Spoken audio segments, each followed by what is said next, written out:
مسا الخير يا 99 جنبت وسواقها مسكين لا زال في سبات. مشعت لكم الليلة قصيدة من نوع آخر من قصايد شعار قيفة المبدعين، والشاعر قايد صالح السرحاني أبو سامي الملقب بالكيس، هو من أقوى وأبدع شعراء قيفة.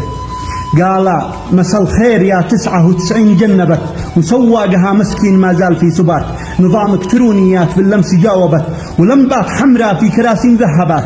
جهاز الكتروني لا لمسته تجاوبت وقنديل يتنقل على 5 مركبات. أعاصير هبت في ضلوعي وهبهبت وهزات لا زالت بعلم المغيبات. وموجات كره ومغناطيسية هذهبت من أعضاء جسمي قدره العزم والثبات. وأشياء غريبة قامضه والذي ثبت وجود الدواعي للهواء والمسببات. فمن أين هي تلك الغزال التي سبت فؤادي بنظرات العيون المذهبات. ونفسي لها في دمع عيني تسربت وذابت عليها النفس في دمع ذائبات. وأرواحنا شوقا وعشقا تجاذبت بموجات صوتية سريعة وذبذبات. بناني وأقلامي عليها تعذبت وأبيات شعري في هواها معذبات. وقد كنت لا طالبت في وصلها أبت ولكنها تهوى الرضا بعد رفض بات. أشارت برمش العين ليسر وركبت سهوم المنايا سالبات وموجبات. ومن غير ما تنطق أجابت ورحبت وحدت حواجب كالسيوف المرجبات.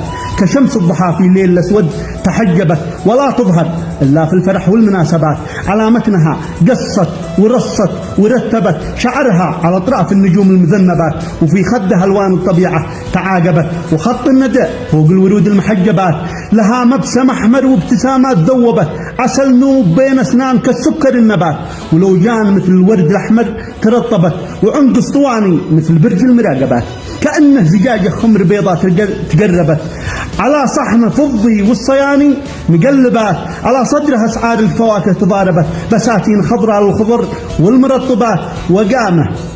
وقامه كغصن البان الأخضر إذا سقت على ساقيه من حولها الزرع والنبات. عصا خيزرانه فوق خاتم تركبت تثير التساؤل حولها والتعجبات. تحنت في انصاف الليالي وخضبت يديها ولاحت كالبياض المكتبات. حروفا على صفحات بيضاء تكتبت وفي كل صفحة 5 أقلام مذهبات. ولو تسمع الباقي من اوصافها صبت ولكنني بوصف خطاها المركبات. وسيقانها واقدام هذه تناسبت معها الكترونيات والات حاسبات. فلا أب خلفها ولا أم أنجبت مثلها البيض الحسام المحجبات.